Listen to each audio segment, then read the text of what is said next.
They say the stars once sang in harmony, that the void between systems was not always so silent. But those songs are now echoes, warped by the screams of dying worlds. What remains is a galaxy unraveling at the seams, its threads pulled by ancient hands, some mortal, others not. The red constellation burns. Once a beacon of imperial glory in segmentum ultima, its 7 solar nexuses flicker like candles in the breath of a dying god. Among them, Baal, the heart of a proud legion, now bleeds in silence. The fortress monastery, once a citadel of defiance, lies cracked open like a tomb, and from within it, not even death emerges. Commander Dante stood alone on the sundered observation deck of the Spear of Telesto, high above Baal's ruined surface.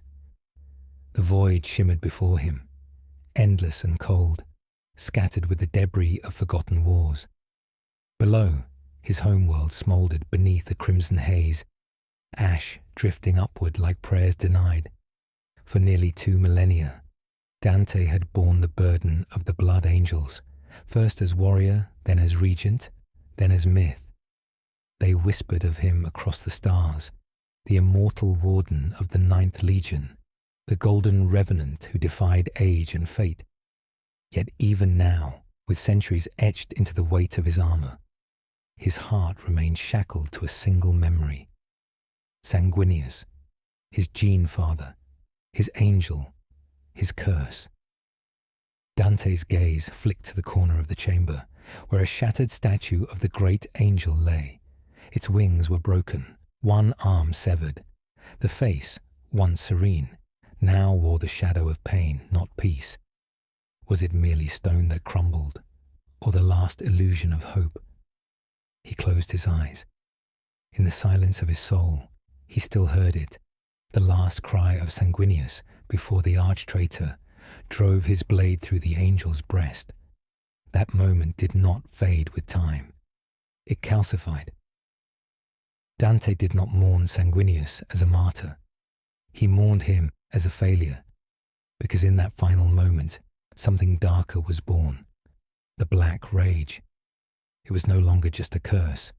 It was an inheritance, twisted and eternal. Each brother who succumbed to it brought him closer to despair. Each howl, each mind shattered by memories not their own, was a whisper of fate pressing against Dante's mind. What if the great angel had not died in glory, but in despair? What if the Black Rage was not a punishment, but a truth? And worse still, what if the blood angels were never meant to survive him? A gentle footstep broke the silence. "Brother Commander," came a voice solemn and ancient. It belonged to Mephiston, Lord of Death, the only soul to have emerged from the Black Rage with sanity intact, though none could say he left it unscathed. Dante did not turn to face him. "How many this time?" Dante asked. 47, Mephiston replied, "in the last cycle alone. And how many left to stand vigil?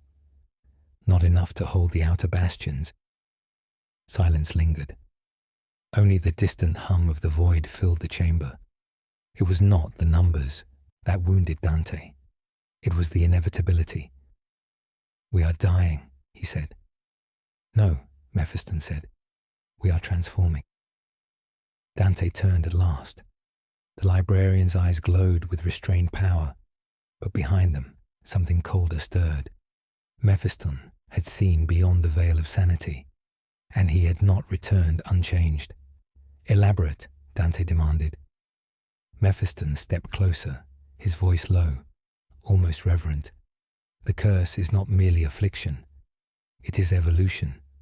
What we called madness may be adaptation, a passage through death into something purer." "Purer?" Dante's voice hardened. "You speak of those who tear their brothers apart in blood hunger, as if they are saints." "No," Mephiston replied. "I speak of those who no longer fear death, because they have already met it." Dante clenched a fist. He had led crusades through demon-infested systems, faced the devourer itself upon Baal, stood in judgment beside Primarchs reborn. Yet no enemy chilled him as deeply as the whisper that now echoed in Mephistopheles' voice. "Would you embrace that madness?" Dante asked. "Would you offer what remains of us to the abyss, if it meant survival?" Mephistopheles tilted his head. "I would offer more than that, Commander. I would offer myself." The silence that followed was longer than any before. At length, Dante spoke again, his voice a whisper. "I once believed sacrifice was sacred, that we spilled blood for the Emperor, for humanity, for our honor. But now, I wonder if we merely bleed because we do not know how to stop." He turned back to the viewport. A dying star flared in the distance, a final, defiant blaze before collapse. It reminded him of Baal, of the blood angels, of himself. The chapter was no longer at war with enemies. It was at war with itself, and he no longer knew which side he was on. A soft chime interrupted his thoughts, an astropathic signal, unmarked and ancient in encryption. Its origin was lost to time, but its destination was clear. The blood angels. The message was brief, a location, a name, Seferian. The name stirred something long buried, an echo from the earliest histories of the Legion, before even Baal, a name forgotten by all but those who had dared to ask. Where did the curse begin? Dante stared into the stars. The choice had come. He could remain, hold the crumbling walls of a dying empire, or he could follow the shadow of a truth too long buried into darkness. "Prepare the fleet," he said at last. "We follow the message." Mephistopheles bowed slightly. "As you command." As the Lord of Death turned to leave, he paused at the threshold. "You know what we may find," he said softly. "You know it may not be salvation." "I do," Dante replied, "but perhaps even in damnation there is understanding." Outside, a comet streaked across the starscape like a tear shed by the cosmos, and behind it, the void stirred. Thus began the final journey of the last true angel, not in glory, but in search of a truth that might destroy him or set him free. There is a silence that exists only between stars, deeper than death, older than time. A silence not of peace but of waiting. It lingers where light dies, where forgotten things stir, and where the past watches with lidless eyes. The blood angel's fleet glided through that silence, a procession of warships cloaked in mourning red. Each vessel bore the scars of past crusades, plasma scoring, clawed hulls, names etched in the tongues of dead systems. Yet within, the warriors did not speak of victories. They prayed in silence, not for glory, but for clarity. For at last, Dante had chosen to listen to the past.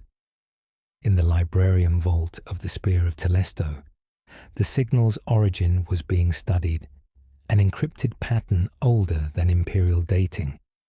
It pulsed like a heartbeat across the display, faint but precise. The name Seferian glimmered at its center. Dante stood before the relic altar, surrounded by ancient cogitators and pulsing runes. Mephistopheles watched from the shadows, silent for now, though his presence was as heavy as a storm before the lightning. Seferian was a myth, said Corvanth, chief archivist of the Blood Angels and steward of their forgotten lore. His voice trembled with age and restrained fear. A name spoken only in the vaults of the Librarium Occulta. A brother who turned away before Baal was ever chosen. One who walked into the blackness willingly. He was First Legion, Mephistopheles said, stepping forward. Not of Caliban, but older still. He claimed to have seen the gene seed before Sanguinius. That's impossible, Corvanth snapped, though he did not meet Mephistopheles' eyes. The gene seed did not exist before the Primarchs. "Are you certain?" Mephiston whispered. "Are you certain the angel was the beginning, and not the consequence?" Dante silenced them with a glance. He stepped closer to the pulsing display. "I knew Cepharion once," he said quietly. The others looked up, stunned. "In the early days, before my elevation to chapter master, before Mephiston's rebirth, he served with the Legion's darkest wings, those sent to worlds we would not record. Cepharion disappeared after the scourging of Orpheus' reach. They said he was lost in the warp, but I remember what he said to me before he left." Dante's eyes did not blink as he spoke. He said the angel had lied to us. The room fell into stunned silence. Corvanth finally found words. "My lord, if this is true, why hide it for so long?" Dante closed his eyes. "Because I feared it." The signal pulsed again, more insistently now, as though it could sense it was being heard. Its location had narrowed, a dark system on the edge of Segmentum Obscurus. No warp lanes charted, no light from its star. The system had a name lost to the Munitorum, Feros Unum. It was not listed in imperial records, but the Librarium knew it. "The dead beacon," Corvanth whispered. "A place the Legio Custodes once forbade us from approaching, even before the heresy, and now," Mephiston said with grim reverence, "it calls to us."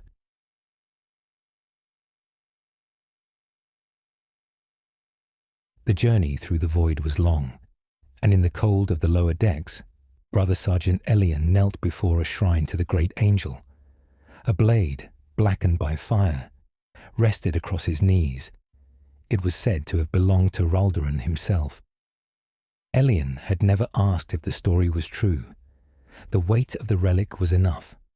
He had dreamed again, not of war or duty, but of wings, shattered wings. He stood amidst a valley of bone beneath a sky that bled. And there, in the distance, a figure watched. Its face was veiled in gold and shadow. Its eyes bled light. "Your line is broken," it had said, "but the ruin began before you."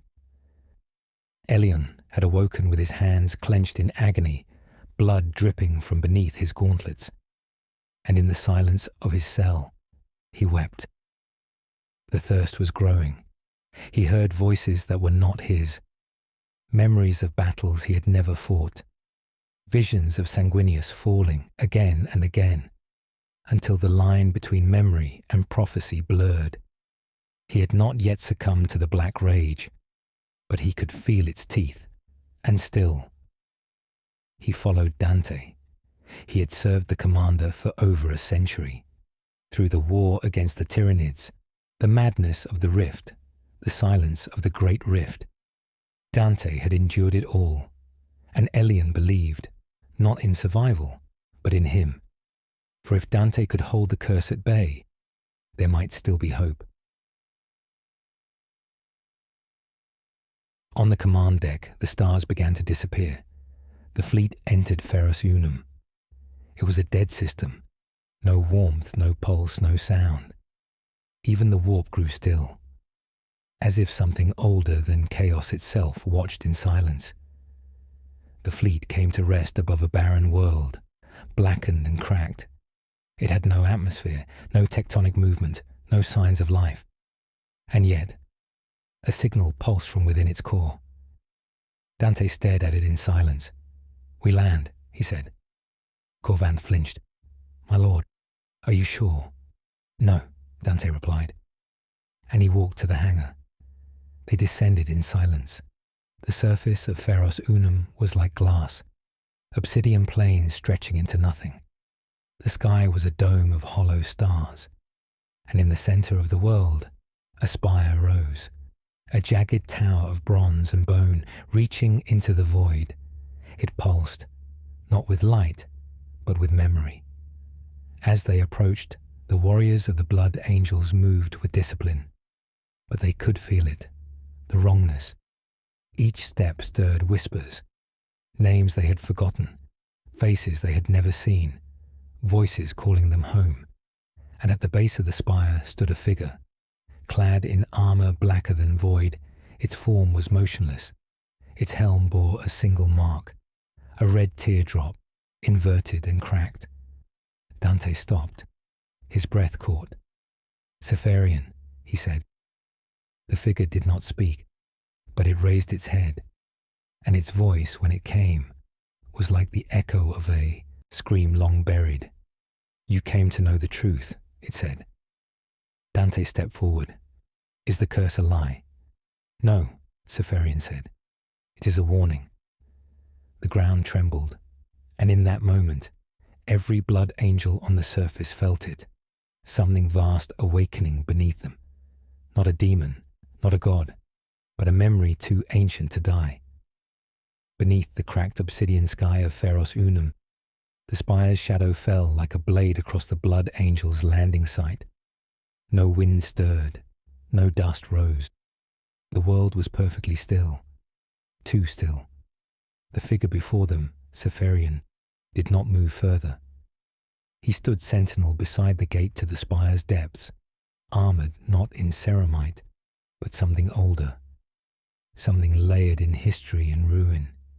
His face remained hidden beneath a helm of blackened iron, but his voice echoed within every warrior's mind, bypassing vox and flesh alike. "You carry the blood of the angel," he said, "and within that blood, the seed of extinction." Dante held his ground, though the others instinctively shifted behind him. Even Mephiston, always silent, watched with eyes that burned with calculation. "If you know the truth," Dante said, "then speak it." Seferian did not respond at first. Instead, he turned, motioning toward the great gate behind him.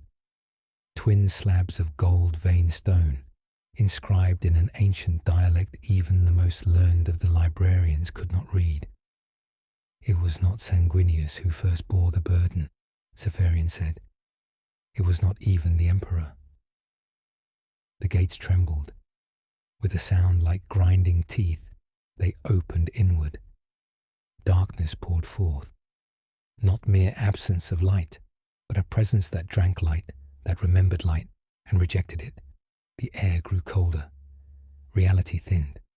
"You must see," Seferian whispered. "You must see what you were made from." And he stepped inside. The spire's interior was not made for mortals, its dimensions bent and twisted with no sense of logic. Halls curved around themselves, doors opened into chambers that should not exist. Every surface was inscribed with markings that pulsed faintly, as though echoing the beat of a long-dead heart. The deeper they descended, the more time lost its meaning. Some of the blood angels whispered that they saw things in the corners of their vision.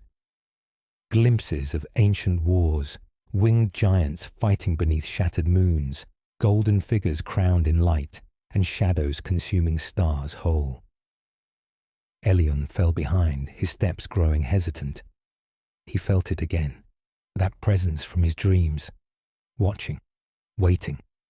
His fingers twitched toward his blade. "You feel the echo," said Mephiston beside him. "Do not ignore it. Confront it." Elion swallowed. "Is this what broke you?" Mephiston turned his head slightly, a flicker of pain crossing his crimson eyes. "I broke long before this place, but here. I remembered eventually.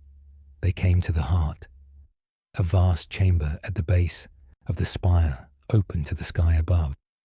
Pillars lined its edges, each carved from bone-white stone, each bearing a name in the lost tongue of pre-imperial terror. At its center stood a stasis field, ancient, cracked, yet still active. Within it floated a body, a Primarch, but not one any of them recognized. Wings of steel folded against its back, eyes closed in sleep, a spear impaled through its chest, forged of light and shadow both. The aura it radiated was unbearable, raw power, seething even in stasis. Dante fell to one knee. "What Is this? Seferian stepped forward. This was the first, he said. Before Sanguinius. Before the others. Before the Emperor perfected the design. He was not a son. He was a prototype. The others recoiled, some in disbelief, others in revulsion. A failed Primarch? Mephiston asked. No, Seferian said. Not failed. Hidden Elian whispered. Then, the angel we revere was built atop the bones of another, Seferian finished. And the flaw you suffer, the thirst, the rage, it was not born from the angel's martyrdom. It was inherited silence, not the silence of awe nor reverence, but the silence of something breaking inside them. Dante's fist clenched. Why was this buried? Seferian turned to him slowly, because the Emperor feared what he could not purge. The stasis field pulsed, and suddenly the being within shifted, not fully, not awake, but enough for all of them to feel it, a dreamer stirring after eons of stillness.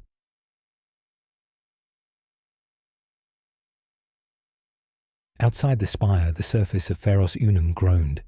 The obsidian plains began to crack, not from tectonic stress, but as though something beneath had begun to breathe. A low vibration passed through the planet's crust, a heartbeat not of biology, but memory. In orbit, the spear of Telesto registered anomalous gravitic distortions. Something ancient was waking. Within the heart, Dante stood before the stasis tomb. His thoughts swirled, images of Sanguinius, of the Black Rage, of centuries of war and mourning. If this being was the source, then had they been lied to for 10,000 years? Was the angel merely a shadow of this thing? He turned to Seferian, whose face remained hidden, but whose voice had grown softer. I believed in Sanguinius, Dante said, not because he was perfect, but because he chose to rise above the flaw. And what if that flaw was not his to bear? Seferian replied. What if it was given to him? Then he redeemed even that, Dante growled. Mephiston stepped forward, his eyes locked on the stasis tomb. We must understand. If this being holds the key, we must awaken it. No, Seferian said, and for the first time, his voice trembled. If it wakes, everything ends. It is not a god. It is not a son. It is the memory of what could not die. Dante turned slowly. Then why did you call us? Seferian's shoulders sagged beneath the weight of ages. Because I am dying. I have kept it sealed for 10,000 years. My watch ends. You wanted a successor, Mephiston said grimly. I wanted someone to choose, Seferian whispered.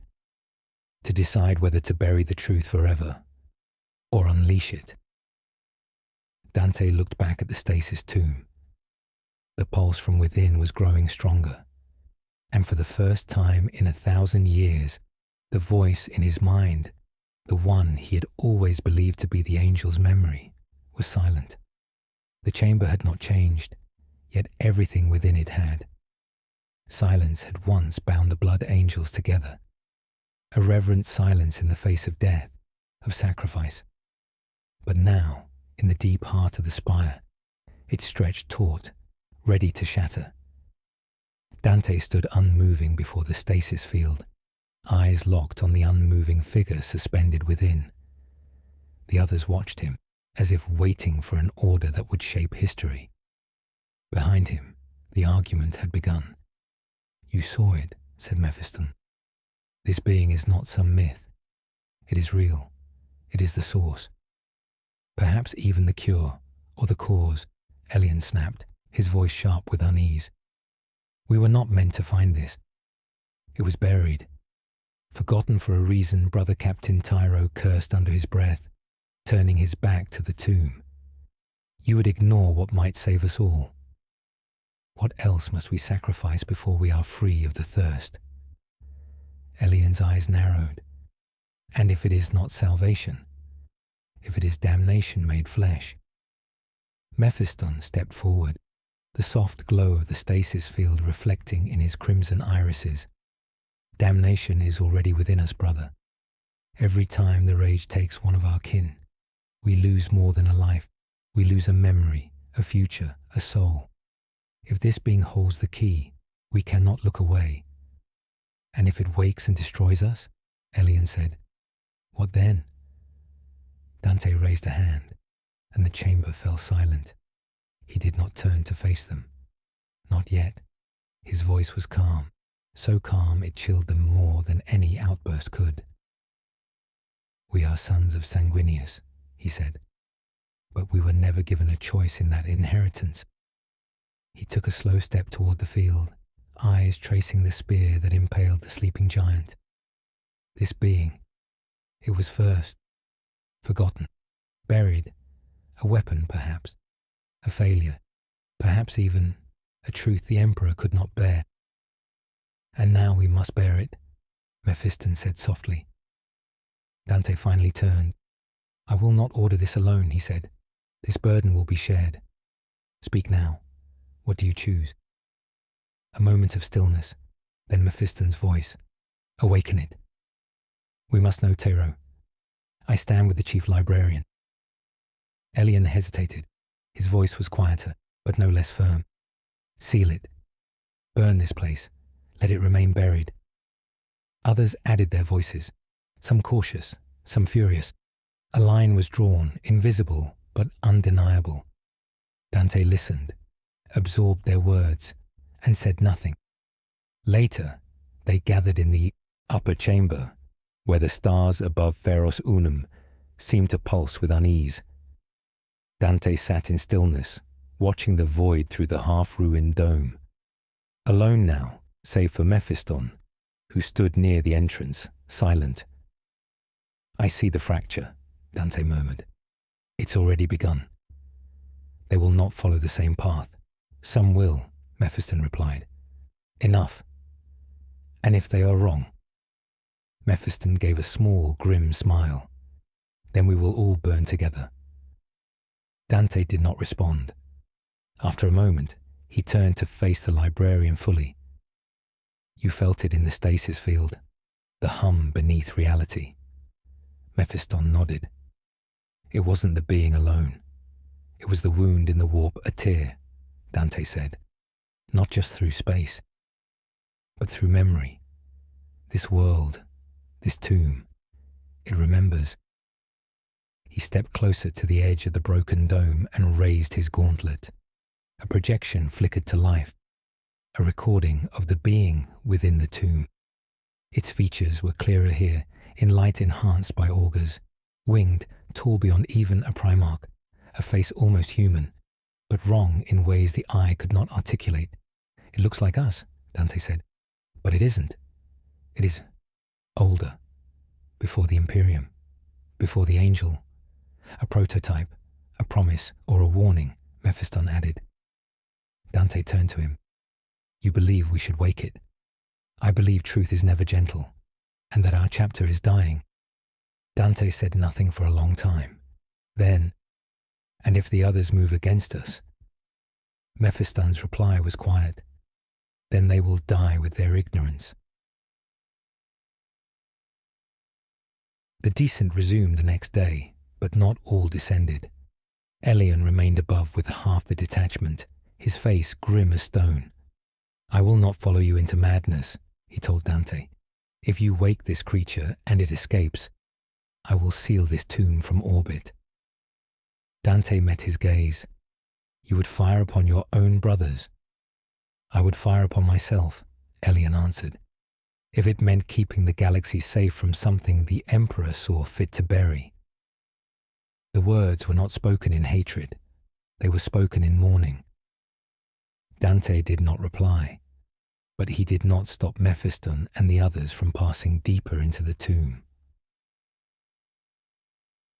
Back within the heart, the stasis field pulsed with a new frequency. It was aware of them now. The tomb was no longer dormant. It watched. Dante stood before the controls. A simple act, a coded override, a moment of history unmade. He looked to Mephiston, who gave a nod, then to Tyro, whose hand was already on his hilt, prepared for what might emerge, then finally to the tomb itself. "I do not wake you as a servant," Dante said quietly, "nor as a savior. I wake you as a son, seeking the truth of his blood," and he pressed the final key. The tomb hissed. Light flared, sharp and soundless. The stasis field cracked, and the first breath in 10,000 years was drawn. Above, Elion felt it the instant it happened. He staggered against the wall, pain flooding his mind like ice. The scream wasn't vocal. It was psychic, vast, ageless, and angry. Something had awakened, and it remembered everything. It did not open its eyes at first. The being hung in the air, still impaled by the spear, the stasis field gone, replaced by a hum, low and heavy, like a dying star whispering its last rites. Dante stood before it, unmoving. Mephiston and Tyro flanked him, weapons lowered but tense, eyes locked on the giant's motionless form. Then it breathed, not with lungs or air, but with force. A pulse, not of oxygen, but memory. The chamber trembled as ancient code reawakened in the stone around them. Symbols lit on the walls in impossible geometries, half inscribed in the material world, half burned into the mind. Mephiston staggered, blood leaking from his nose. "It's speaking. Not words. Remembrance." Dante said nothing, transfixed by the being's face. Not alien, not mechanical, but not human either. It was a relic from a time when form had not yet chosen sides, when war was still being designed. A blink, slow, deliberate. Its eyes opened. They were black, not empty, but impossibly deep, filled with layers that moved like oil across obsidian. No white, no pupils, no light, just the weight of perception. And then it spoke. Blood. One word, and the tomb screamed. Lights ruptured. The walls pulsed. The pain was immediate and unbearable. Tyro collapsed to one knee, armor sparking. "What is it doing to us?" But Dante remained upright, his voice hoarse. "It's not attacking. It's remembering us." The being's gaze locked with Dante's, not in hatred, not in curiosity, recognition. "You bear his mark," it said, voice low and resonant, like tectonic plates shifting under ancient oceans. "You wear his shame." Mephiston gasped, clinging to the wall. "Whose?" "Sanguinius," the being replied. "The fallen one." "The stolen son," Dante's breath caught. "What do you know of him?" "Everything," the being said, "for I am what he was meant to become." It stepped forward, the spear still impaled through its chest, though it moved like it wasn't there. As it walked, the metal groaned, the air thickened, the world recoiled.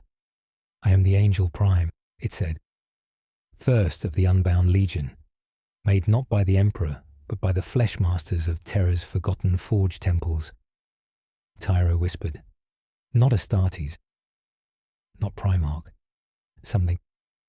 "Before a prototype," Mephiston said, "a god in draft." The Angel Prime smiled without joy. "I was meant to lead, to save, to shape.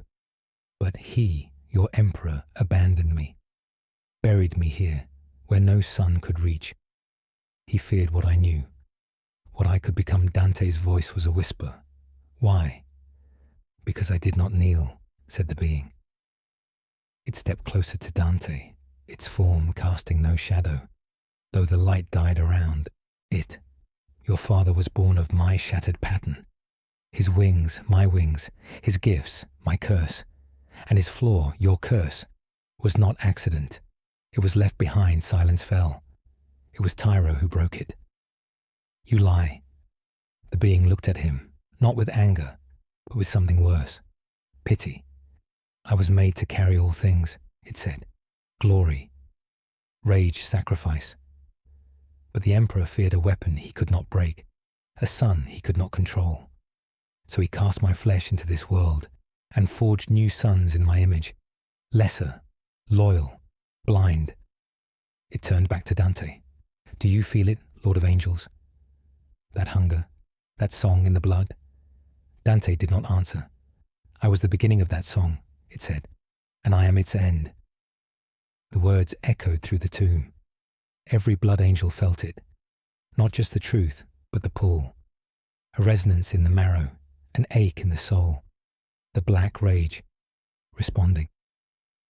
Mephiston clutched his temples. It's inside our minds. No, the being whispered. It is beneath them. It reached for the spear impaled through its own chest. With one slow, agonizing movement, it pulled. Metal tore. Sparks showered. The spear came free, slick with black ichor that sizzled on the floor. The wound did not bleed further. It simply remained, a hole in the universe where flesh should be. With weapon in hand, the being stood tall. I do not wish to rule you, it said. I wish to free you. Above, Elion felt it like a hammer blow. The psychic scream that ripped through the air was not a battle cry. It was not hatred. It was longing. He rose to his feet in the orbital hangar, his warriors gathered behind him, shaken. It's awake, he whispered, and it's calling to them. A tech marine approached, helm off, eyes wide with panic. The Pharaoh's engines are activating. The power core is drawing warp signatures into the tomb. Elion turned slowly, realization dawning. They're not just awakening it, they're feeding it.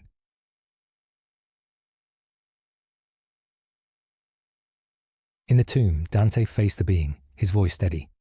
What are you? I am what you were promised, it said. Mephiston stepped beside Dante. And what is your name? The being's black eyes burned. I was called many things, it said, but the one I kept was the one he feared most. It raised the spear. Sariel. Mephiston staggered back. That name, it's from the Forbidden Vault. Watcher, Angel of Death, Harbinger of the First Sin, Sariel said, voice a dirge. I am your ancestor, it whispered, and your doom. In that moment, Dante saw it.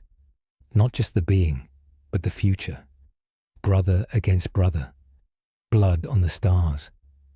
And in the heart of it all, the truth that would burn everything they ever believed to ash. The descent was silent. The silence of betrayal. Not sudden, not violent, but inevitable.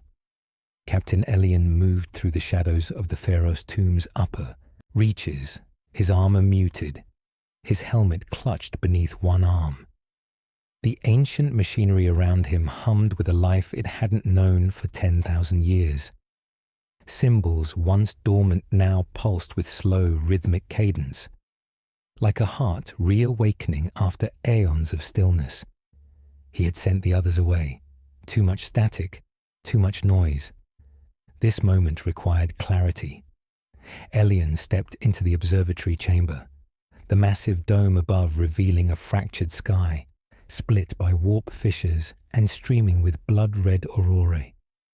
He stood before the projection altar, where the tomb systems displayed the pulse of the galaxy in shifting tides of energy and entropy. The stars, they bled, and through it a voice whispered. Not the ancient being below, not Sariel. Something else, something older, fainter, as though Sariel's awakening had triggered something further, something buried deeper still. He didn't hear words, only tones, frequencies, and in those tones he felt recognition. Behind him, armored boots echoed in the dark.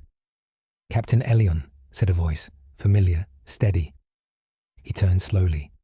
Tyro emerged from the corridor, helm on, eyes glowing faintly through the red visor. There were no guards, no retinues, only two brothers, alone in a tomb older than history. Elion gave a slight nod. I expected someone would come. You isolated the surface Voxnet, Tyro said. and activated the Pharos engine's secondary conduits. Why? Because Dante will not listen, Elian said. Because he can't. Tyro approached, slow and deliberate. You think he's blind? No, Elian said. I think he's bound. By memory, by guilt, by the legacy he's carried so long that he can't remember which parts were ever truly his. He turned back to the display. Sariel is not just a threat, he said quietly. He's a mirror. One Dante cannot face. Tyro was silent. Then, you've spoken to him. To the being I have listened, Elion said. And in listening, I understood. Tyro's hand hovered near his weapon. Understand what? That we are dying, Elion said, turning again. Not from war, not from our enemies, from the lie we were built upon. Tyro's jaw tightened. We bleed for a father who never saved us, Elion continued. We bear a curse he knew about. We suffer, every one of us, while the galaxy turns its back. He gave us purpose, Tyro snapped. He gave us order. We are his angels. We are shadows of a failed design, Elion said. Sariel proved it. We were not born. We were patched together from what was left of him. The words hung between them, like a sword half drawn. You're not just doubting, Tyro said, voice low. You're turning. Elion stepped forward. I am choosing. There was pain in his voice now, not fury, not rage, just sorrow. A long, slow erosion that had finally breached the dam. I have buried too many brothers, he said, and every time they fell, I believed it was for something greater. But now I see. We are chained. And Sariel offers something we have never truly known, Tyro's voice cracked. Freedom? Elion nodded. And truth.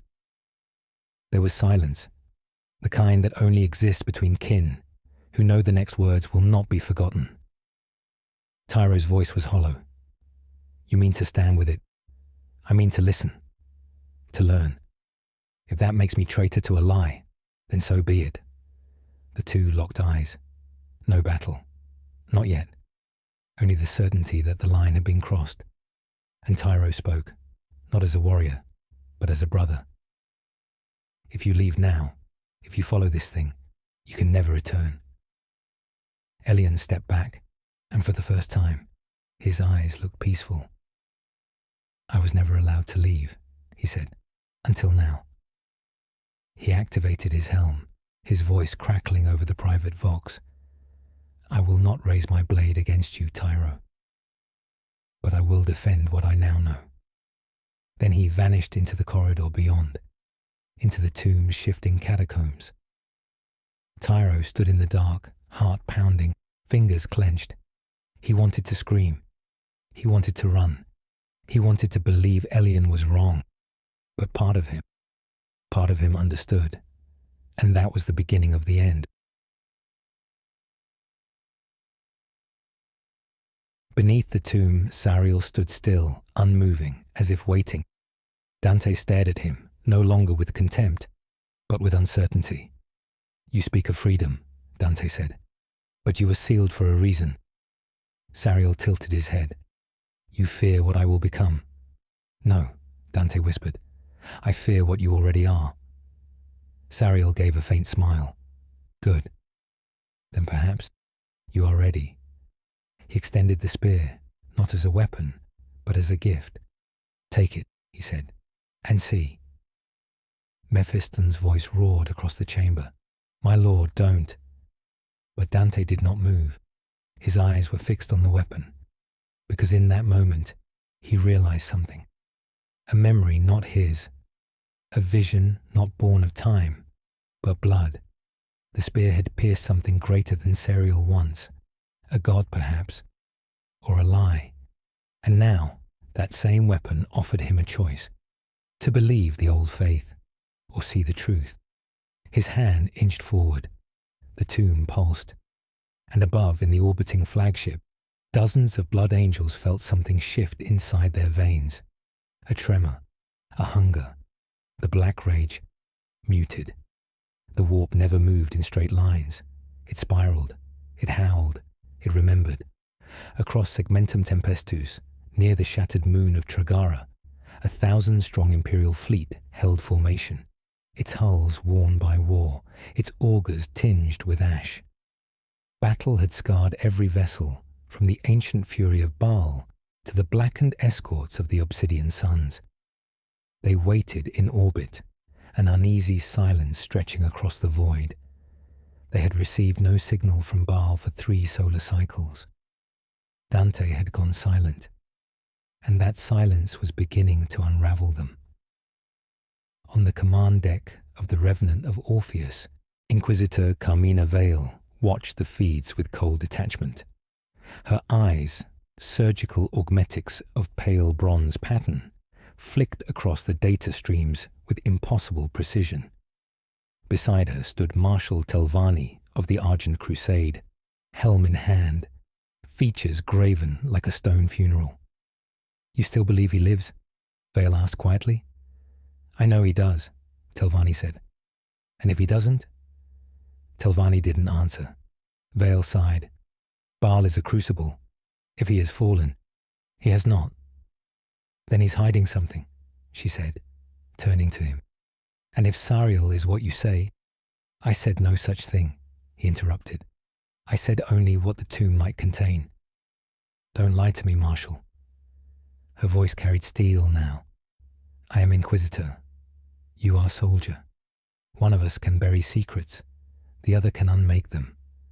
Telvanni turned to her, and for a moment, his eyes were older than they should be, tired, haunted. "Do you believe in monsters, Vale?" She hesitated. "I believe in necessity." He gave a grim smile. "Then you will understand this. Sariel is not a monster." "He is a warning." Vale's expression hardened. "Then why not destroy him?" Telvanni looked out the viewport toward the dead stars. "Because I think he already tried to destroy himself."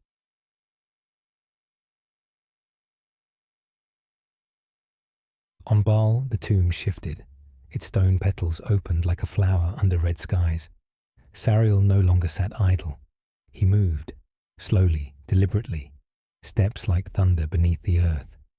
The blood angels who had remained within the complex could feel it now, the low tremor like the heartbeat of a dead god stirring. Mephiston watched from the upper tier, his face impassive, but his mind churned. He had felt the black rage falter 2 nights ago, and now it burned again, but in a different shape, not fury, not madness, a call. He moved through the corridor like a man descending into his own grave. Ahead, the spear of Sariel still hung in the air where Dante had left it, untouched, but not unclaimed. Blood had fallen from Dante's palm that night, just a drop, nothing more. But the spear had drunk it, and now it sang. Mephiston approached, his fingers flexing, every molecule of his being screaming against what he was about to do. But he had seen it in the codices, in the forbidden margins of Sanguinius's own reflections. Words Dante had buried and Mephiston had unburied. There was once another before the angel, a twin that bled only shadow, Sariel. He reached out, not to wield the spear, but to read it, to know it, and in that moment, the tomb opened his mind.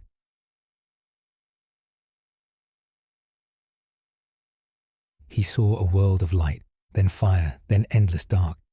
He saw a man not unlike Sanguinius, but broken, flawed, forgotten. He saw Sariel stand against the Emperor himself, begging to be unmade, and he saw the chains placed upon him, not by the warp, but by terror. "Too dangerous," the Emperor had said, "too unstable."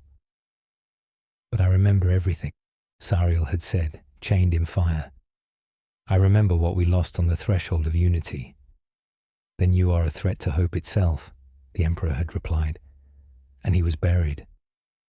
Mephiston reeled back, gasping, eyes wild.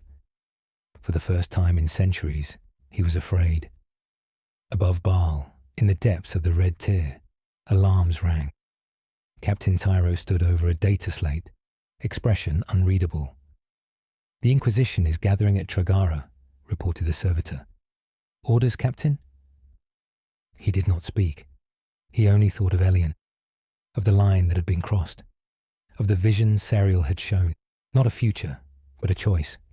And he wondered, had they ever truly chosen their fate, or had they merely endured it? Far away, on a nameless world deep in the Jericho Reach, a heretic of the Dark Mechanicum screamed as his augur arrays were torn apart by a psychic storm he could not explain. His last words were a transmission. "The arch pattern awakens. Baal is bleeding. The curse is..." Then silence. The galaxy held its breath. Empires watched. Rivals stirred. On a forge world, Amagos began decoding ancient genetic sequences hidden within Sanguinius's relics. On a black ship, a young psyker dreamed of wings, but they were broken. On Comorra, an Archon laughed, whispering, "They always eat their own." And on Terra, deep in the silence of the Imperial Palace, a custodian paused mid-step as a statue of Sanguinius cracked, not visibly, but in the warp. The Emperor did not stir, but something within the throne shifted. Back on Baal, Dante sat alone in the Chapel of Sacrifice, staring at a single bloodstain on his gauntlet. The spear still called to him. But now, so did Sariel's voice, not words, a presence, not evil, not kind, just true.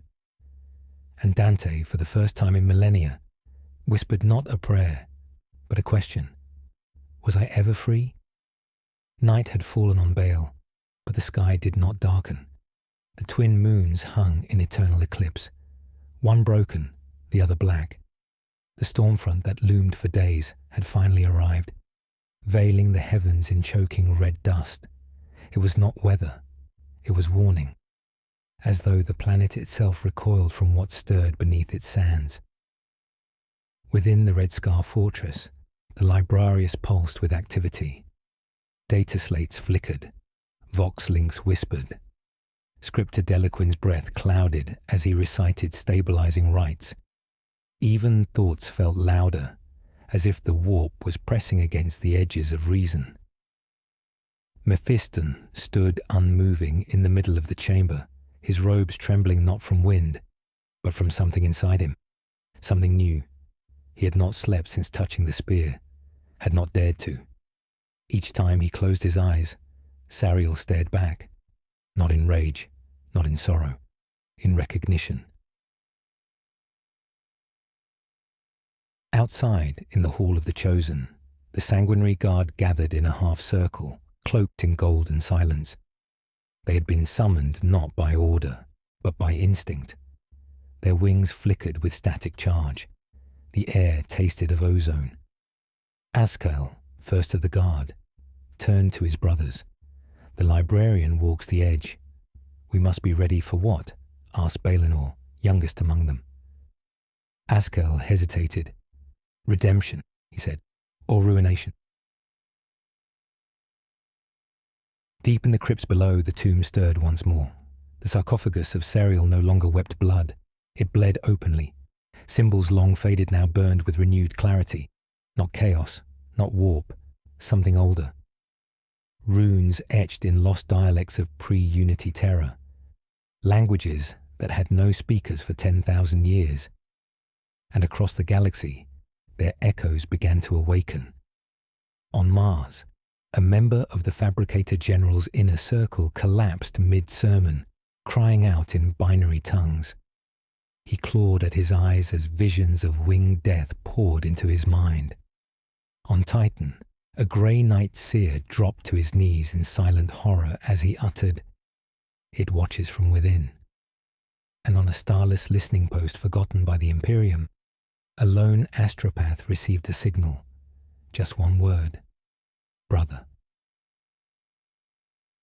Inquisitor Vale stood before the image of Baal on her hololith. Her hand trembled. The signals from the tomb had been triangulated. psychic pulses, warp disruptions, impossible harmonics. She had seen such things only once, during the throne shriek that marked the birth of the Great Rift. But this was worse. Not a scream, a memory-given voice, a relic that refused to be forgotten. Her thoughts turned to Telvanni. Was this what he meant? Did he know what Sariel truly was? Or was he too just a piece of something ancient playing out its pattern? She turned to her ship's master. Prepare the fleet. We go to Baal, but Inquisitor. I will see this tomb with my own eyes. She paused. Her voice dropped. If it speaks, I will hear it. If it lies, I will burn it.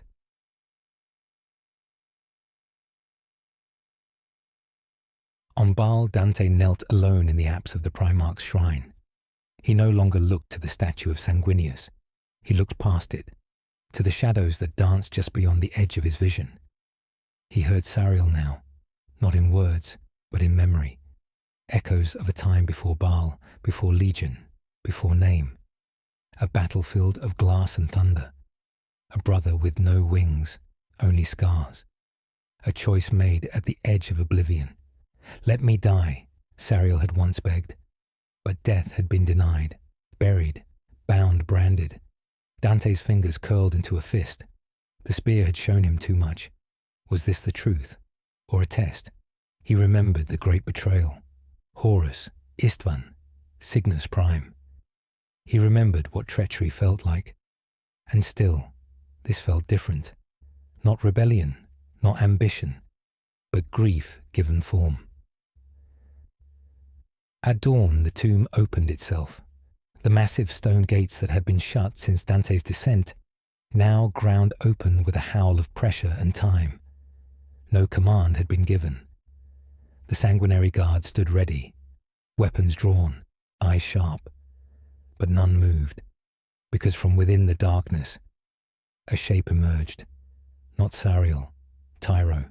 He was changed, not warped, not corrupted, but touched. His eyes glowed faintly. His armor hummed, as though the machine spirit within had grown afraid. He walked slowly, bearing nothing but silence. And behind him, the air shimmered with psychic bleed. What did you do? Azkael asked, stepping forward. Tyro looked at them, and his voice was not his own. He showed me. What? Tyro bared his soul like a wound. That we were always blind. That our curse is not a punishment, but a reminder. That we were made this way. The sanguinary guard raised weapons. Blasphemy. But Mephiston stepped between them. No, he said, voice hoarse. Not blasphemy. Then what is it? Azkael spat. Mephiston turned to the tomb behind Tyro. His next words tasted like ash. It is origin.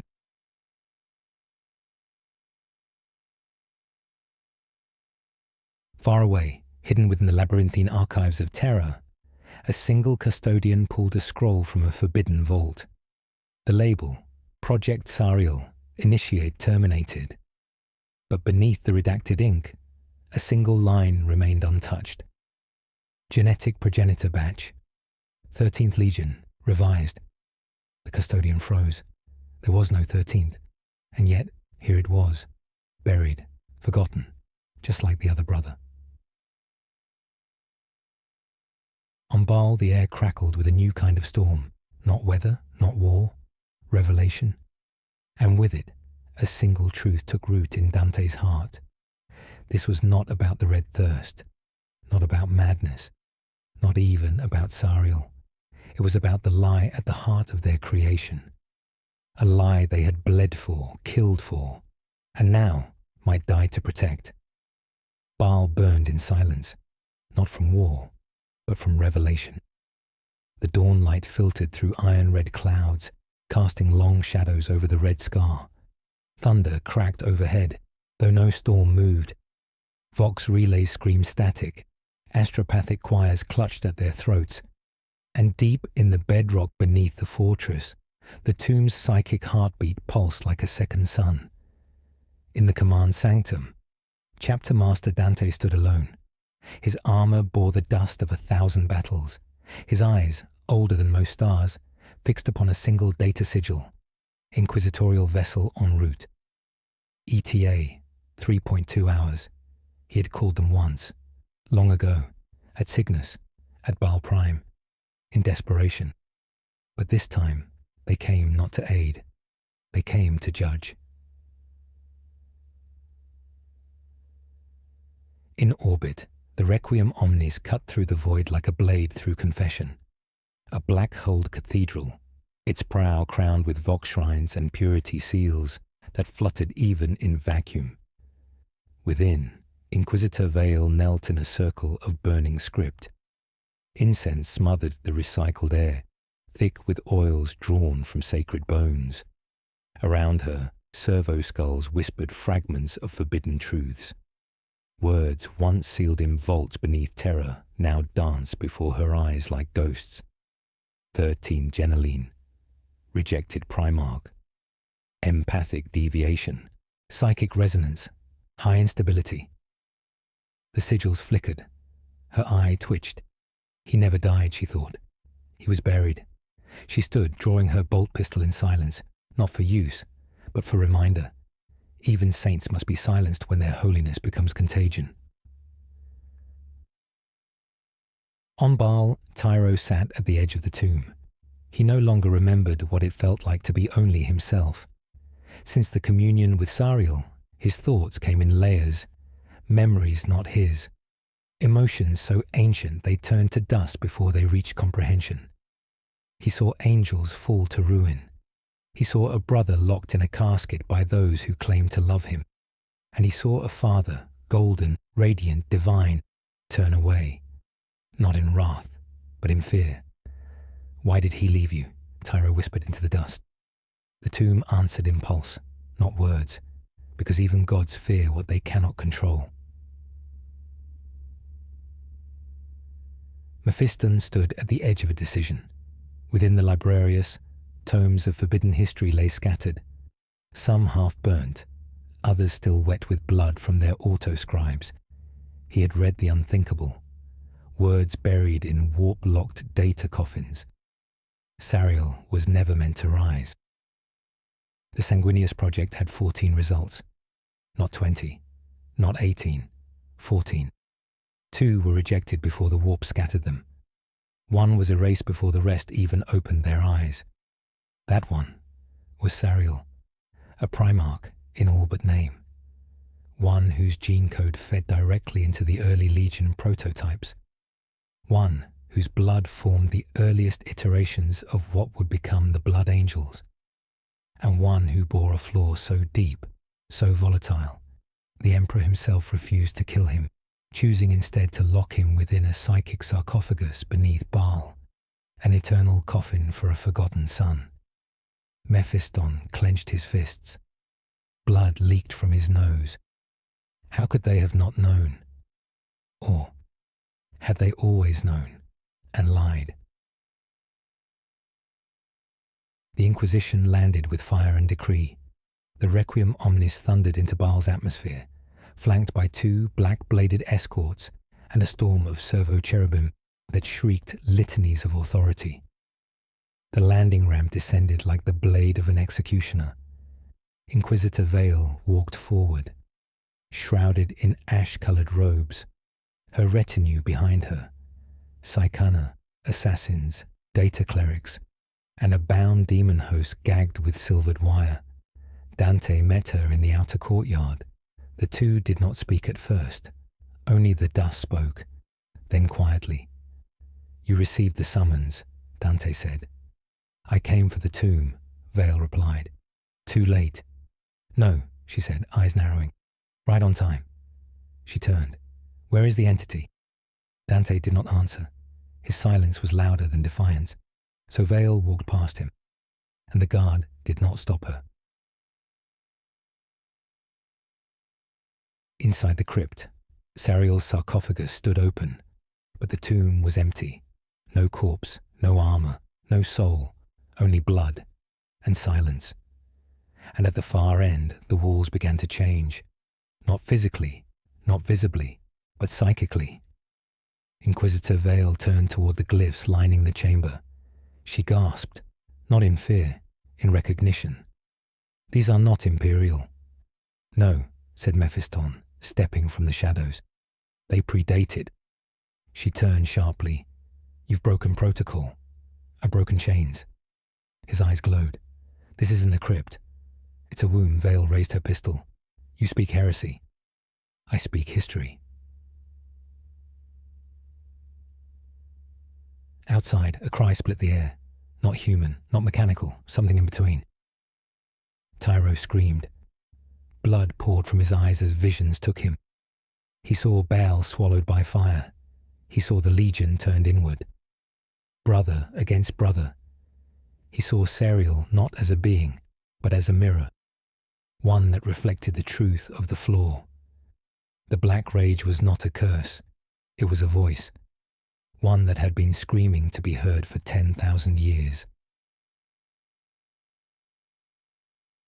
Vale fired. The bolt round cracked into Mephiston's shoulder, staggering him. "You will not protect this thing." Mephiston stumbled, then stood. "I am not protecting him." "Then what?" "I'm choosing." At last, suddenly, the tomb pulsed. A burst of psychic force hurled Vale and her retinue against the walls. Mephiston stood alone, eyes glowing, voice hollow. He is awake. And beneath the sands of Baal, deeper than any drill could reach, something moved. Not a body, not a soul, an idea, one buried at the beginning of the Imperium, a truth too dangerous to speak and too powerful to kill. Dawn broke over Baal in crimson. Not from sunrise.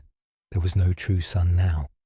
The star had dimmed days ago, its outer corona eaten by unseen energies.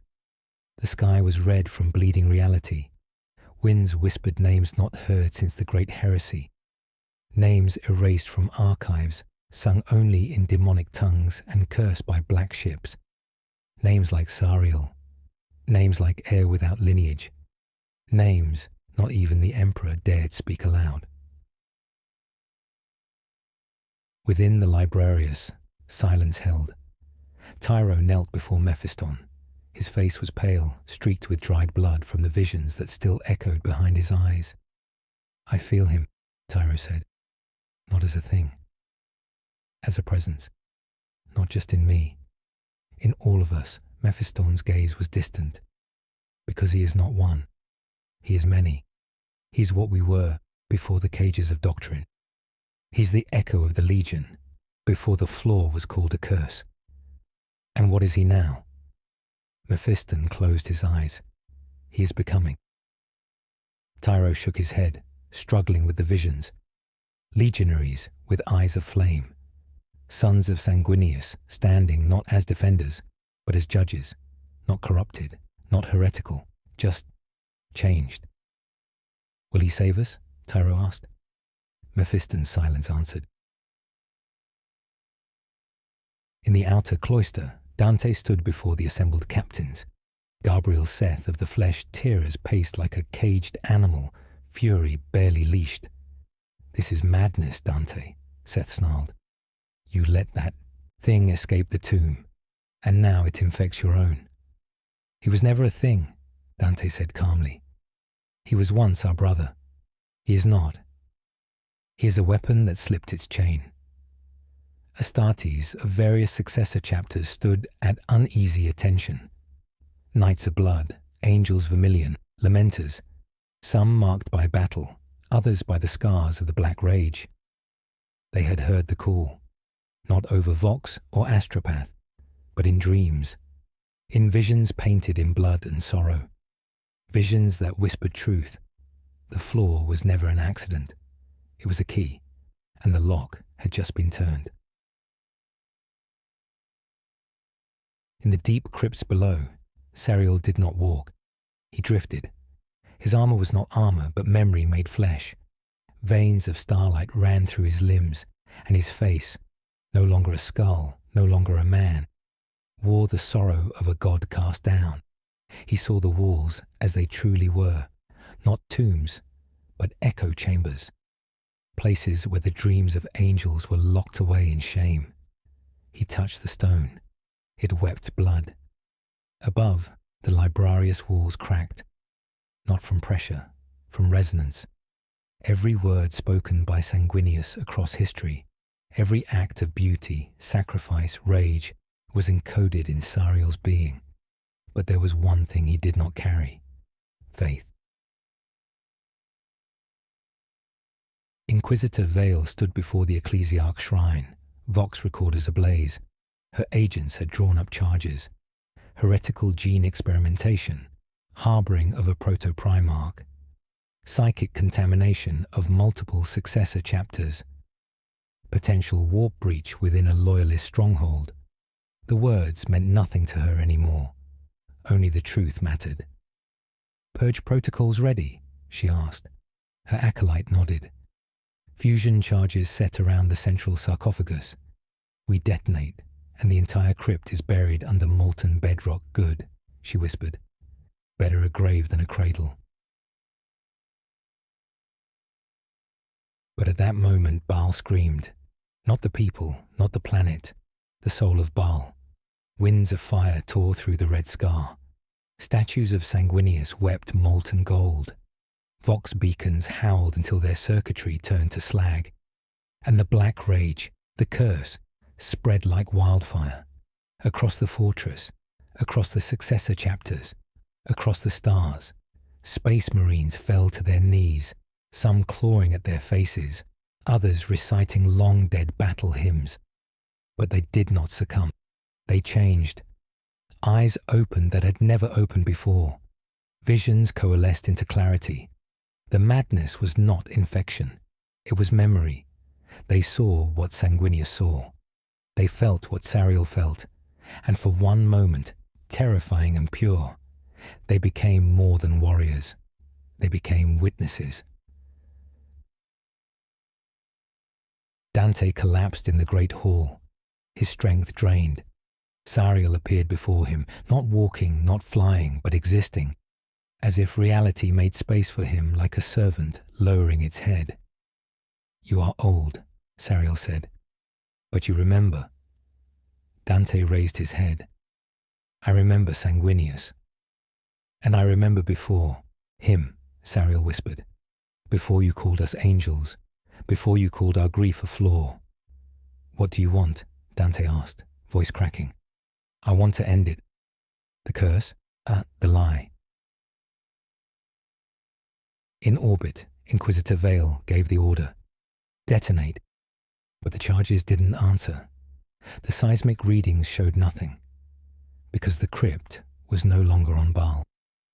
Sariel had shifted it, not physically, but spiritually. The cradle of the blood angels now floated in the warp space between realities, where time bent and blood held memory like crystal. Vale stared at the data feed in horror. "They've severed themselves," she whispered, "from the Imperium, from the Emperor, from everything."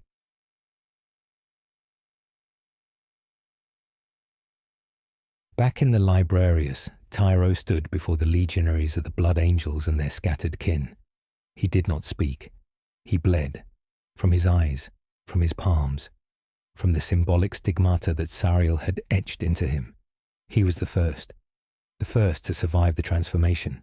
Not a black rage, not a red thirst, but something between.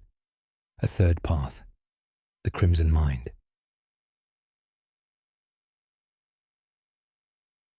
And in the void between stars, far from terror, far from Baal, far from the judgments of inquisitors and gods, Sariel whispered a new name. Not legion, not chapter, not angels, revenants, children not of war, but of remembrance, not of loyalty, but of truth. The stars around Baal had vanished, not blackened, not hidden, erased. An entire region of space now stood as a dark stain on the galaxy. Coordinates that once mapped thriving systems now yielded only static and screams. Astropathic messages turned to dust mid-transmission. Chartist captains vanished into silent voids. The Mechanicus marked the area as non-Euclidean, and the Inquisition marked it with a single phrase: reality breach, divine censure. Pending on terror, the High Lords whispered behind sealed vaults, but even they could not deny it. Baal was gone, not destroyed, not corrupted, something worse. It had departed. Upon the frozen world of Arcturus IX, a chapter master of the angels, in Carmine clawed at the ice with bare hands. He had not slept. None of them had. They all felt it. The moment Baal disconnected from reality. The ache in their gene seed. The scream in the marrow. The pull of something that should not have existed, yet had always been there waiting. "We are being summoned," whispered a sergeant, eyes hollow with awe. "Not summoned," the chapter master replied. "Judged." And yet, they began to move. Across the stars, scattered sons of Sanguinius heard the same call. Some obeyed, some resisted, all bled. Inquisitor Vale stood before a gathered council of Ordo Hereticus lords. Her tone was hard, but her heart, her faith, wavered. Baal has enacted a psychic divergence on a scale only comparable to the rubric of Ahriman or the Cicatrix Maledictum itself. We cannot allow this to spread. "And what do you propose, Inquisitor?" asked a canoness of the Order's militant. Vale hesitated. "We glass the successors. All of them. They share the flaw. If Sariel's influence spreads through the gene seed network, it will reach every angel born." The canoness recoiled. "You would annihilate 29 chapters. I would annihilate 100 if it stops a second heresy." But already it was too late. Sariel's signal did not travel by warp or vox. It traveled by memory, by genetic sorrow. And sorrow cannot be killed, only answered.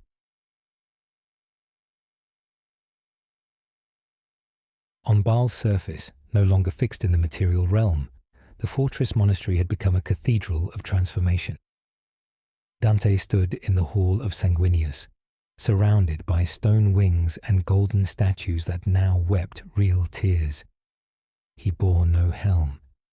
His face was ancient, with eyes like tarnished steel. Sariel stood across from him, haloed by a red sunfire, his form flickering between Astartes and something far older, something nephilic, the shape of an angel before angels were known. "They are coming," Dante said. "Yes," Sariel answered. "They will not listen. They never do." Dante looked away, ashamed. "I believed we could control it. That loyalty would be enough." Sariel approached him, not with menace, but with grief. "You buried a wound beneath golden prayer. You called it a flaw and made it sacred. But the flaw was never ours, brother. It was a scar, and it bled through you because you never let it heal." Dante's voice cracked. "And what would you have us become? Monsters unshackled? No. Truth unhidden."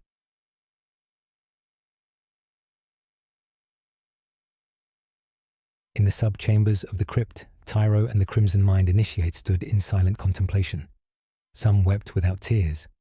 Others bled words into parchment without knowing the language. The red thirst had receded, but not vanished. It had been rewritten, transmuted into a form of perception beyond mortal ken. They could now see echoes, memories of every death suffered by the line of Sanguinius. They did not fight for the Imperium now. They fought for remembrance.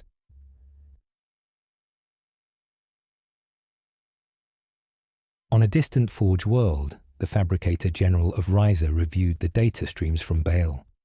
Uncanny Vox relics hummed with frequencies not heard since the war in heaven. In one corner of his screen, a single sigil blinked, a winged eye burning with flame, the eye of sanguine remembrance, a symbol not found in Imperial archives, but in Necron vaults. He turned to his tech priest. "Find it," he said. "Find its origin." And for the first time in millennia, the Mechanicus turned its red gaze not to Mars, but to Baal. In the warp, demons stirred uneasily. This was not chaos. This was not the fall. This was something else. An ancient justice awakening, unchained from imperial dogma or heretical fury. The dark gods took notice, and they feared, for Sariel was not born of them, and did not answer to them.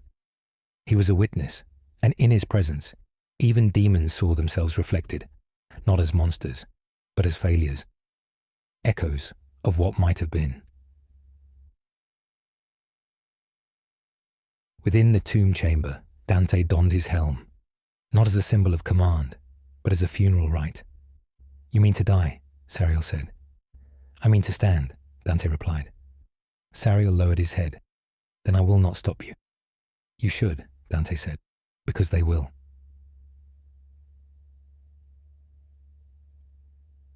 Ships translated into real space, the fleets of the Inquisition, black ships, grey knights, a crusade in all but name.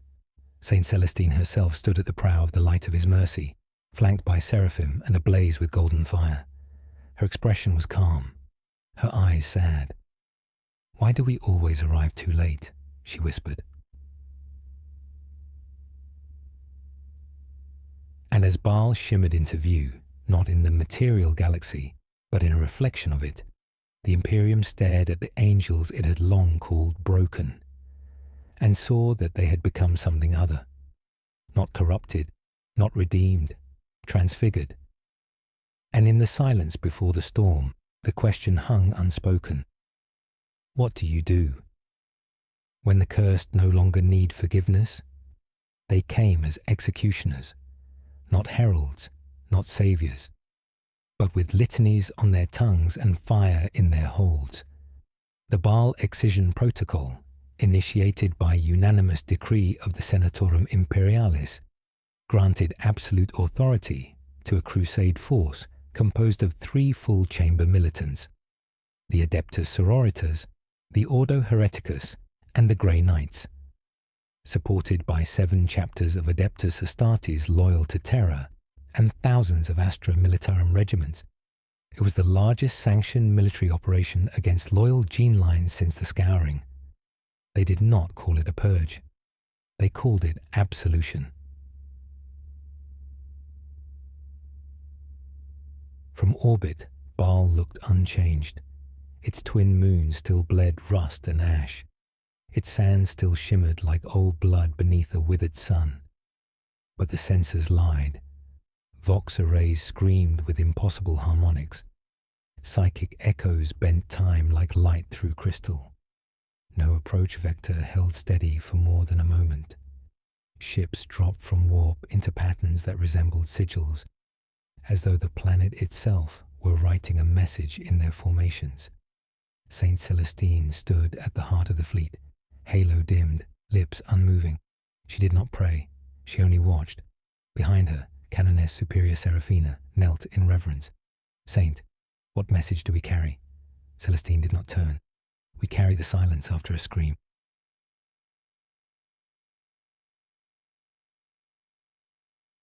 On Baal, Sariel waited at the great gate of the fortress monastery, now altered, no longer a bastion of imperial might, but a cathedral of living memory. Its spires moved subtly, like wings in breath. It was shaped not by tools, but by recollection. Every fallen angel's sacrifice etched into its walls, pulsing with residual life. Beside him stood Tyro, transformed.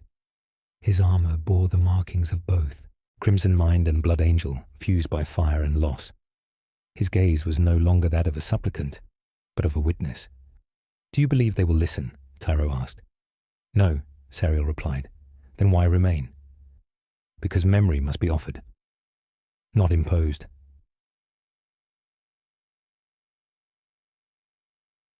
The Imperium did not listen. The Grey Knights fell first. Teleportation into the monastery was met with no resistance, no shots fired, no blades drawn. But once inside, they screamed. For the structure was a psycho-reactive vessel, and every surface bled the psychic echoes of Sanguinius's final moments. The weight of his sacrifice, his betrayal, his forgiveness, engraved not in stone, but in soul print. One by one, they collapsed, not from wounds, but from grief. Brother Captain Vale tore out his own gene seed to atone for something he could not name. None returned. The Sisters of Battle fared better, at first. Landing amidst the blood-red sands, they marched with hymns upon their tongues, bolters raised. Canoness Seraphina led them in perfect formation. But the sky rebelled. A great shadow passed over them, wings vast as storm fronts, not physical, but ephemeral. A relic of Sanguinius's death throes, magnified by Sariel's awakening. Some sisters fell to their knees weeping. Others fired into the mirage, only for their bolts to vanish as if swallowed by time.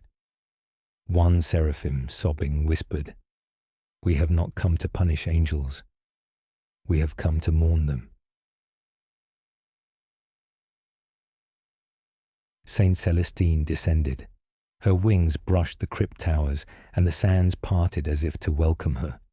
Sariel met her in the courtyard, no weapons drawn, only sorrow between them. "You are not of chaos," she said. "I never was," Sariel replied. "I was forgotten, buried, but I remembered myself. That is all. You would unmake the Imperium's truth. I would show it the truth it buried. The flaw we were told to endure was not punishment. It was memory, and it still bleeds." Celestine looked past him, to Dante, kneeling beside the sepulchre of the lost sons, his hands resting on the names of every angel who had fallen to the black rage. "Would you make saints of the broken?" she asked. Sariel shook his head. "No, I would unbreak them." Elsewhere, the Inquisition deployed its final doctrine, Protocol Pax Crucis, a cyclonic torpedo. It was launched not from the fleet, but from an orbiting relic, the Sigillite's Eye, a pre-heresy weapon platform forbidden by treaty. None save a handful of the Senatorum even knew it had survived. But as the torpedo dropped, Baal did not burn. It refused. A ripple in real space intercepted the weapon. Not a shield, not a warp blast, a memory. Sanguinius stood again in golden armor, eyes sorrowful, wings burning with heartbreak. He did not strike the torpedo. He simply stood in its path, and the weapon unraveled, turned to salt and sand and silence. The Sigillite's eye cracked in half, consumed by its own refusal to believe. The battle was over. There had never been a war, only a reckoning. Those who returned to the fleet did so changed. Some spoke in tongues. Others swore vows of silence. Many took off their armor and never wore it again. And in the upper chambers of the monastery, Dante stood before a sealed tomb. Tyro joined him. "Is it done?" the boy asked. "No," Dante said. "It never will be." He placed his gauntlet against the sarcophagus. Upon it was no name, only a single sentence. He remembered. And the angels wept, not from rage nor madness, but from the freedom of being known, even if only by each other. The decision came from the highest echelon, not from the Senate, not even from the Inquisition, but from him, the Emperor's will, transmitted not through vox, not through psychic chorus, but through dreams. High lords woke with bleeding eyes and ash in their mouths. Saint Celestine collapsed before the golden throne, whispering in a voice not her own, "Burn the memory," and so they sent him.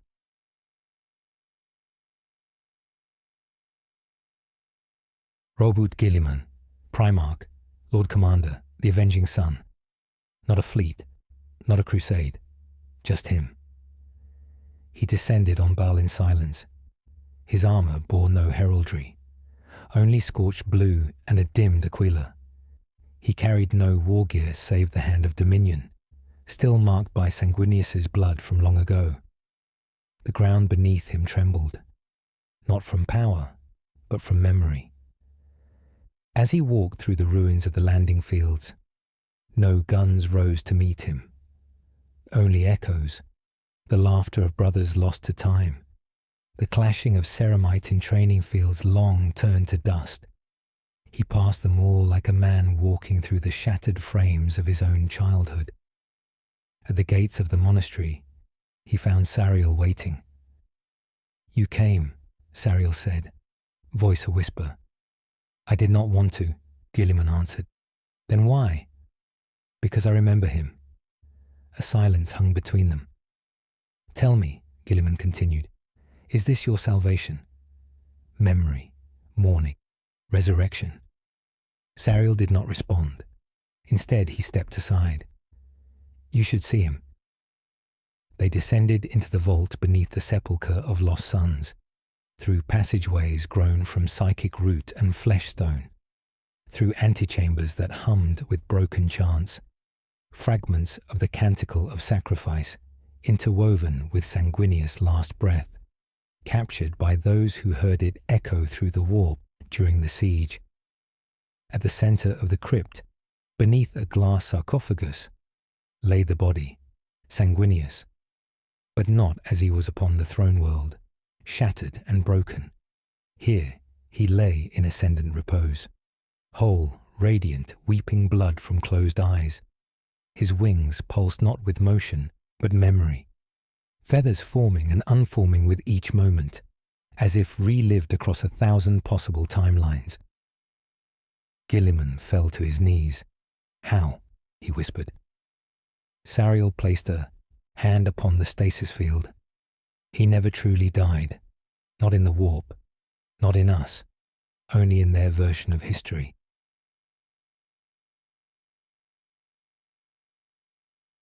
Guilliman's soul burned with contradiction. He remembered the cry echoing through the Emperor's palace as Horus struck down the angel. He remembered seeing the corpse, holding it, burying it, mourning it, and yet here he was, not resurrected, remembered so clearly that reality itself reshaped around him. "Why now?" Guilliman asked. Sariel's voice cracked. "Because the black rage was never a flaw. It was a seed. The moment of his death burned into us so fiercely that it splintered our minds. And in that splinter, we were made relics. Living tombs of a death too holy to forget." Guilliman clenched his fists. "And now you would weaponize it?" "No, we would heal it. End the madness, end the curse. Not by purging it, but by accepting it. By knowing him as he truly was. Not the myth, not the martyr, but the brother who broke and forgave us all." Guilliman stood. He approached the sarcophagus, leaned down. He did not weep, but the weight behind his words nearly collapsed the chamber. "I hated you for dying," he said to Sanguinius, "and I hated myself for surviving. I tried to build a galaxy that would honor you. But I see now, it was never the galaxy you died for, only the truth you loved us enough to carry alone." He turned to Sariel. "You want the Imperium to remember, but it cannot. It has been built on forgetting." Sariel stepped forward. "Then it must fall."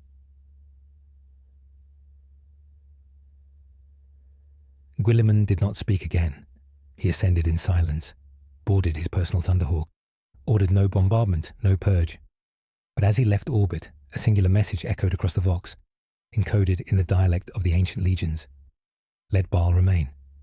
Let memory breathe. I will not forget again."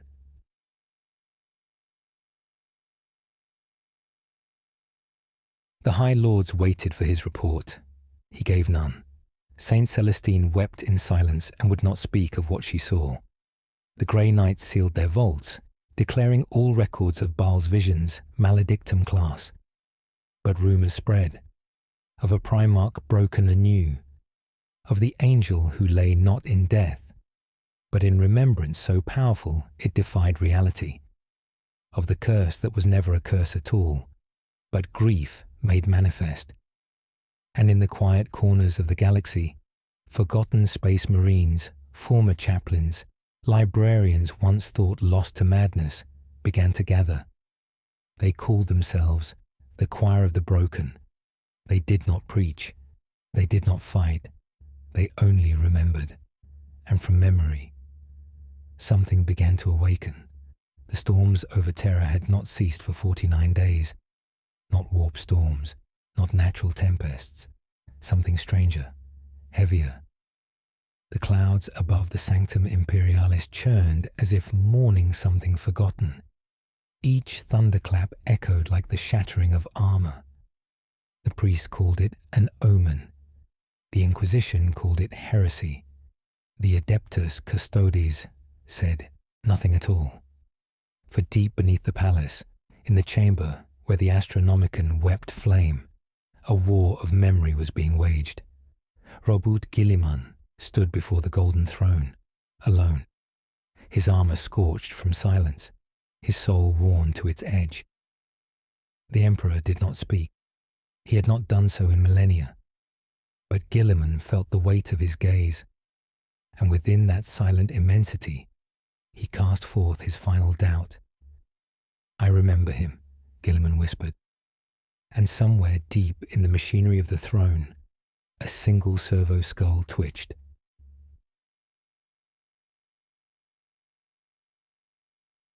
Meanwhile, across the stars, the Choir of the Broken moved without banners. They whispered not in vox, but in dreams. Their presence was a fracture, small at first, like hairline cracks across the marble of imperial faith. But wherever they passed, something awakened. In hive worlds, entire schola progenia fell into trances, speaking in ancient legion dialects. In the libraries of the Adeptus Mechanicus, forbidden memories pulsed in nospheric echoes, battle cries not recorded since the Great Crusade. And on Baal itself, Sanguinius's tomb began to change, not physically, but emotionally. The sarcophagus, once cold and inert, began to resonate with each new mind that remembered, like a psychic relic fed not by power, but grief. Sariel stood before it, wings outstretched. He no longer heard the rage, only the voice. "Do you see now?" came the memory, not as words, but a presence behind his eyes. "You are not broken. You are echoes, and echoes are never truly lost. They return when someone listens." He fell to his knees. For the first time in centuries, he did not feel cursed. He felt human.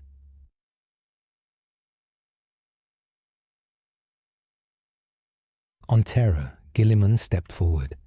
"You would see them executed," he said to the assembled High Lords. "You would burn Baal again, because you fear what he left behind." Grand Provost Varain of the Ecclesiarchy rose, adorned in crimson and gold, voice echoing like a cathedral bell. "We fear only heresy, Lord Commander. If the angel truly lives, then why has he not spoken? If memory is salvation, why has it driven so many to madness?" Guilliman's voice was low, controlled. "Because we buried him beneath a lie so massive it required a god to uphold it." A murmur broke through the chamber. One of the lords, an inquisitor of the Ordo Malleus, stood. "And what do you propose? That we dissolve the ecclesiarchy? That we tell the Imperium its most beloved son was not slain, but sacrificed by our own need for order?" Guilliman's reply was not immediate. He remembered Sanguinius, not at his death, but at his choosing. His wings were already broken. The War Master stood above him, blade alight with the hatred of chaos. And still, Sanguinius smiled, because he saw a future worth dying for. Guilliman spoke. "No, I do not propose we tell the people anything. Then what?" Varain snapped. "I propose we listen to them.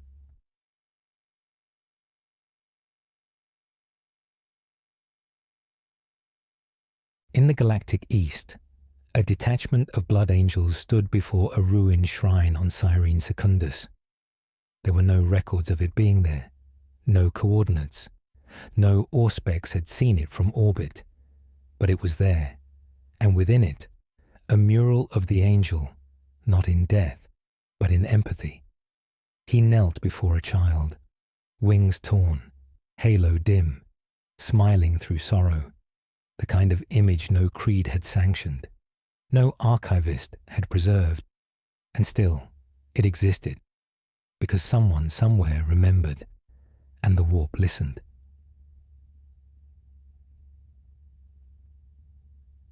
The black rage began to change. Those afflicted no longer screamed in agony alone. Their visions, once fractured, rabid, now coalesced into moments. Recollections of Sanguinius, not as martyr, but as witness. His final hours unfolding again and again through 1,000 broken minds. And in each mind, something healed. The death was still there. The sacrifice, the horror, but also the acceptance. The madness no longer devoured, it taught. Sariel looked to the stars. He no longer wept. The time had come.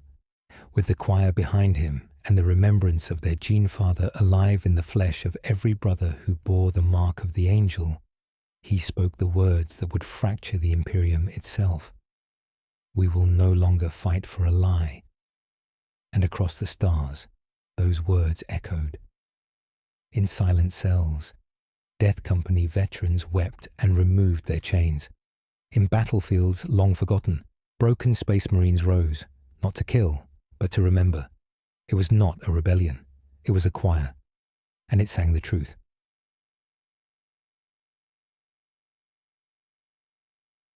On Terra, Guilliman made his decision. He walked from the throne, past the Legio Custodes who did not move, past the Sisters of Silence who wept but did not speak, past the Administratum who would not understand. He said nothing, but on Baal, the sarcophagus opened, and the angel breathed. The stars wept blood, not metaphor, not symbol.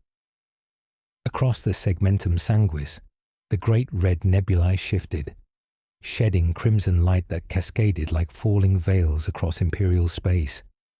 The adepts of the Adeptus Astra Telepathica reported no anomalies, and yet, across the choir stations, psychers fell to their knees. They saw him, not a ghost, not a warp echo. Him. Sanguinius had awakened. The tomb on Baal lay open. The stasis fields were gone. The sarcophagus cracked not by blade nor heresy, but by memory. Not all of him had returned. His flesh was pallid, ghost-pale, as if forged from the light of dying stars. His wings were tattered remnants of a once radiant glory. And yet, he stood. Sariel knelt. So did Aphael. So did thousands more. No oaths were spoken. No banners were raised. What words could you give a God who had died for you once, and returned not in vengeance but sorrow? He looked upon them, his sons, and spoke only this: I remember you. And their hearts broke. Across the galaxy, the Imperium began to split, not through open war, not at first, through questions. Why had the angel returned to them and not Terra? Why did the black rage recede only among those who listened? Why did Guilliman vanish from the throne world, last seen walking beneath the dead stars alone? And in that vacuum of certainty, the Imperium did what it always did. It began to purge. Schreit into Ichwai. Inquisitorial ships made burn runs on Baal. Ecclesiarchal assassins hunted the choir of the broken. Entire chapters were excommunicated not for blasphemy, but for remembering. And yet none of it stopped the spread, because memory is not a thing that dies. Not once it is shared. Guilliman stood at the edge of the segmentum obscurus, near the Eye of Terror, alone, save for his thoughts.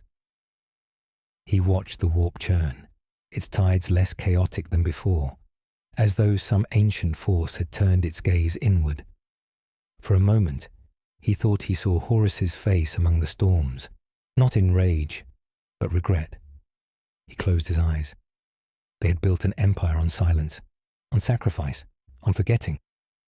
But truth was louder. On Baal, Sanguinius walked among his sons. He did not lead them into battle. He did not summon crusade or vengeance. Instead, he listened. To the death company, who spoke with broken tongues of visions once unbearable. To the chaplains, who now preached not damnation, but healing. To the serfs and remembrancers, whose stories had kept him alive even when time and war forgot him. And he wept. He did not return as God. He returned as Father.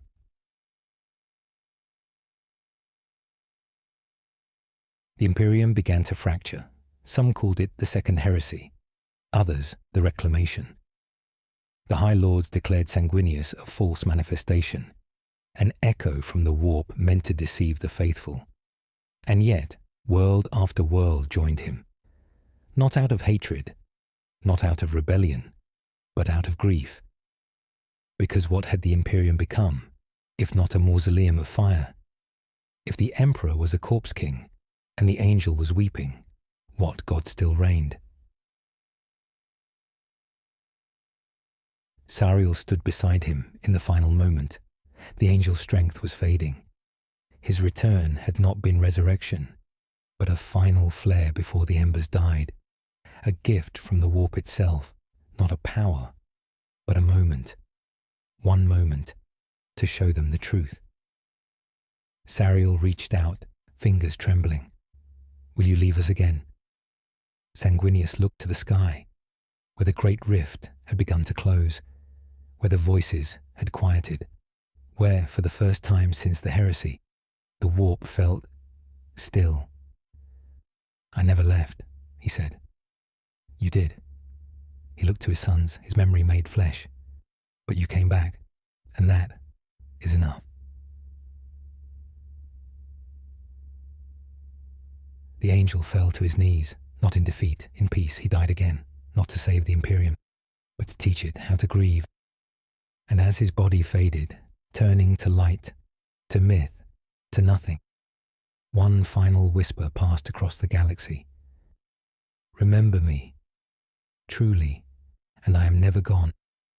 And they did. They remembered his laughter, his doubt, his weakness, his impossible love. They remembered him not as a god, but as a man who chose to die for those who hated him. And that memory saved them. Across Terra, the throne flickered, and for one instant, no longer than the blink of a star, the Emperor of mankind opened his eyes and smiled.